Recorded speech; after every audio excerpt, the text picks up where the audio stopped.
이게 업그레이드 되더니 녹화 버튼이 사라졌네.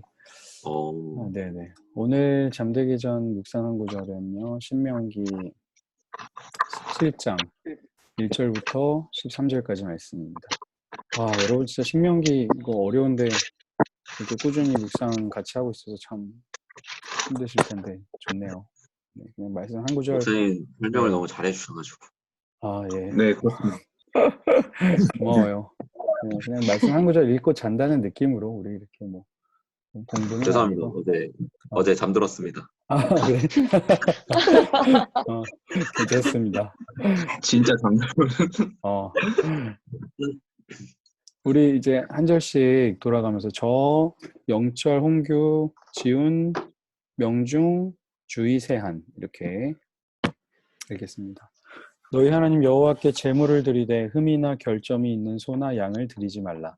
이는 여호와께 가증한 것이다. 만약 여호와께서 너희에게 주시는 어느 성에서 너희 가운데 사는 남자나 여자가 너희 하나님 여호와의 눈앞에서 그분의 언약을 깨뜨려 악을 행했음이 밝혀지고 내 명령과 달리 다른 신들을 섬겨 절하거나 해, 달, 하늘의 별들에게 절했는데 그것을 너희가 알게 되었다면 너희는 그것을 자세히 조사하라. 만약 사실이어서 그 가증한 짓거리가 이스라엘에서 일어났음이 증명되면 악한 짓을 저지른 그 남자나 여자를 너희 성문으로 데려가 돌로 쳐 죽이라. 두세 사람의 증언으로 그 사람을 죽이고 한 사람의 증언으로는 그 사람을 죽일 수 없다.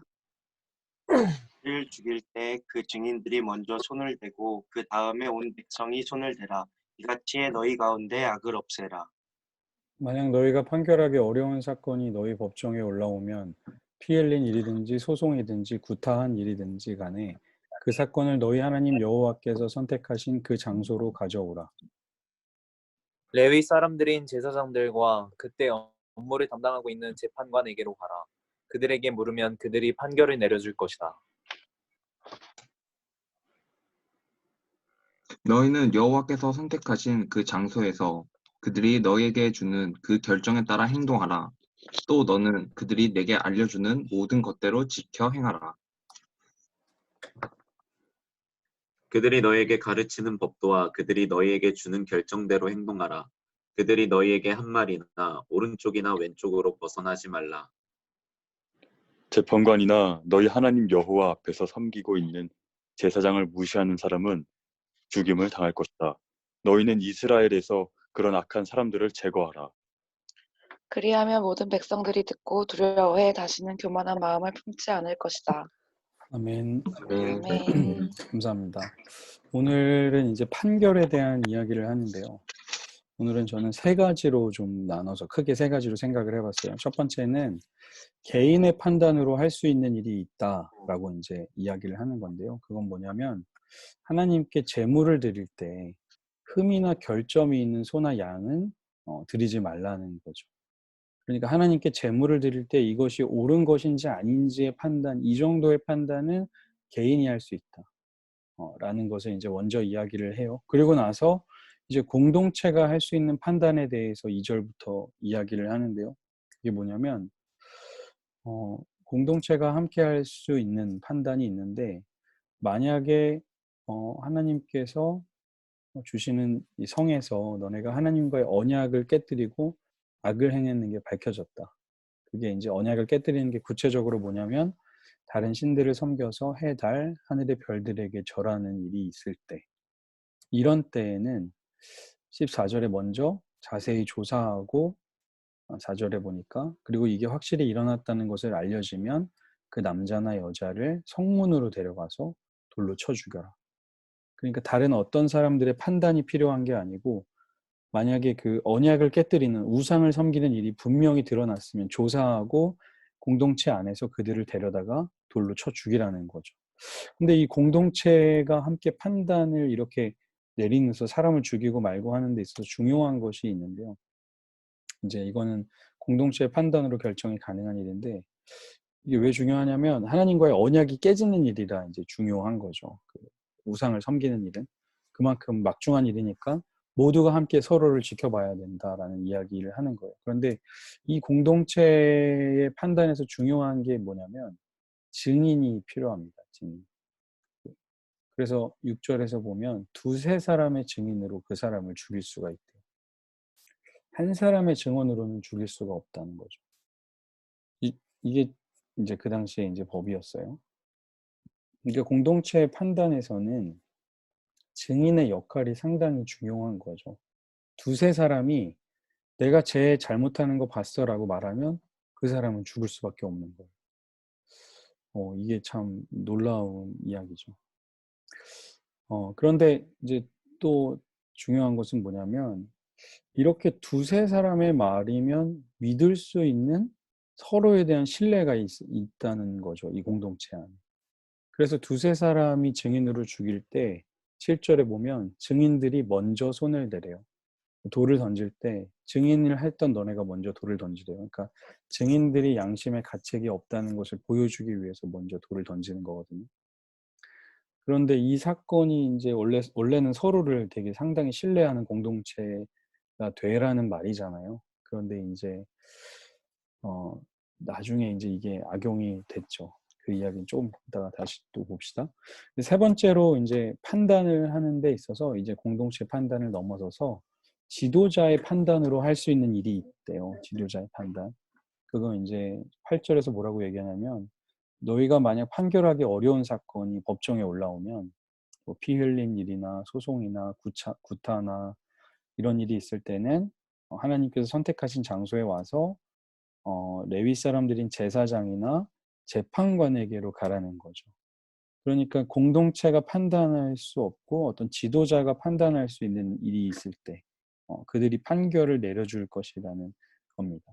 근데 지도자의 판단에 있어서 중요한 것은 뭐냐면 이 지도자가 오로지 말씀만 가르치는 사람이어야 한다는 거예요.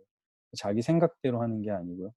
그래서 10절에서 이 사람들이 뭐라고 얘기하냐면 이 사람들에 대해서 그들은 너희에게 주는 결정에 따라 너네가 행동을 해라. 이 이야기를 지금 반복해서 4번 해요. 그 밑에 보면 그들이 내게 알려주는 모든 것들을 지켜 행하라. 그 레위 사람인 제사장과 그 재판관을 이야기하는 거죠. 11절에 보면 그들이 너희에게 가르치는 법도와 너희에게 주는 결정대로 행동하라. 또 한번 그들이 너희에게 한 말에서 오른쪽이나 왼쪽으로 벗어나지 말라. 이 말을 하고 있는 전제 조건은 뭐냐면 이 재판관이나 제사장은 자신들의 말을 하는 사람이 아니고 내 말, 하나님의 말을 전하는 사람이다. 그러니까 그들의 말을 무조건 따라라 라고 이야기를 하고 있는 거예요. 그러니까 여기에서 지도자들은 이 4번이나 반복해서 이야기를 하는 걸 보면 지도자들의 말이 곧 하나님의 말인 시대였던 거죠.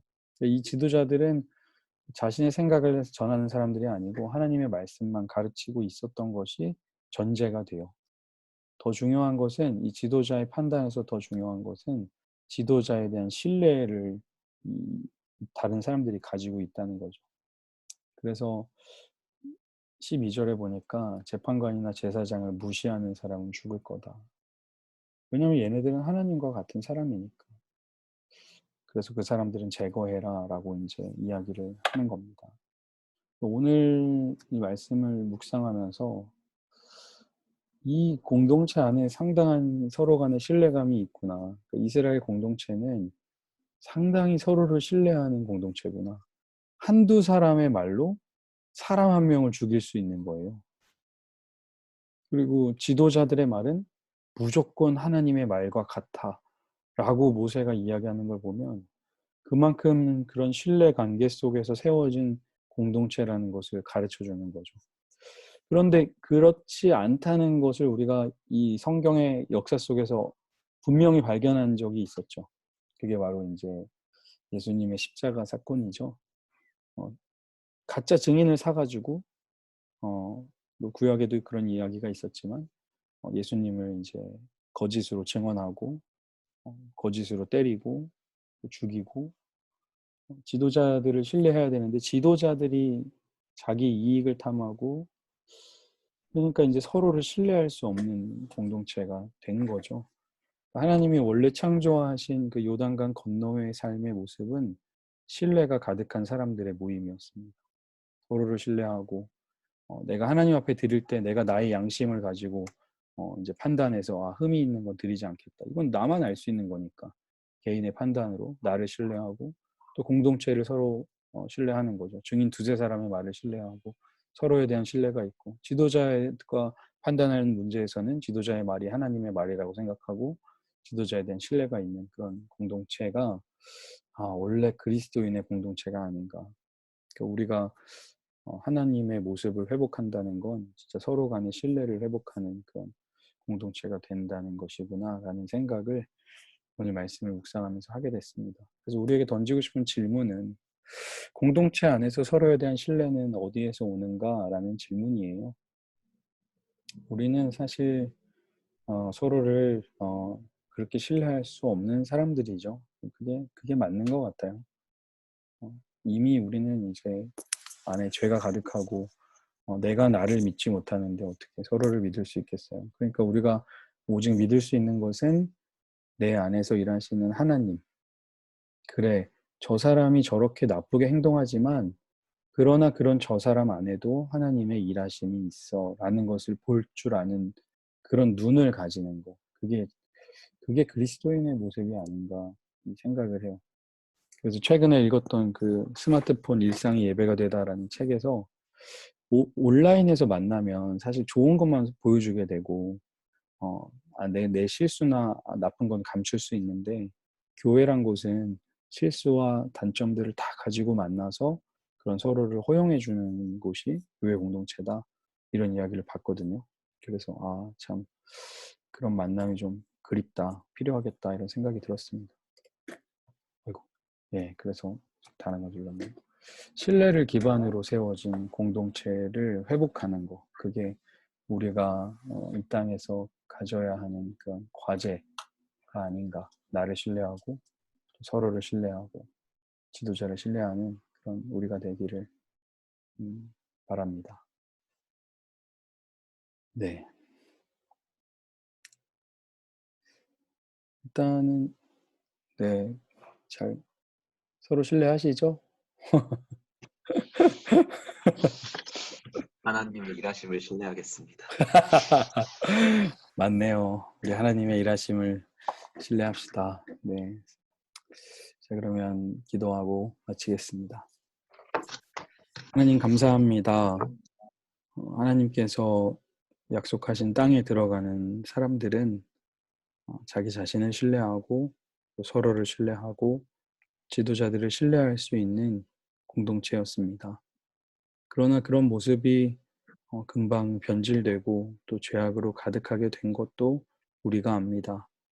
하나님, 우리 안에 연약함이 있는 것을 우리가 알지만 그런 우리 안에 하나님도 함께 하시고 하나님의 일하심이 커지면 커질수록 서로에 대한 신뢰가 생기고 또 그 신뢰가 회복되는 공동체가 되는 줄 믿사오니 그 하나님을 바라보며 살아가는 우리들 되게 하여 주옵소서. 이 밤에도 평안함 주실 줄 믿습니다. 감사드리며 예수님의 이름으로 기도합니다. 아멘. 아멘. 네, 수고하셨습니다. 감사합니다. 감사합니다. 네. 나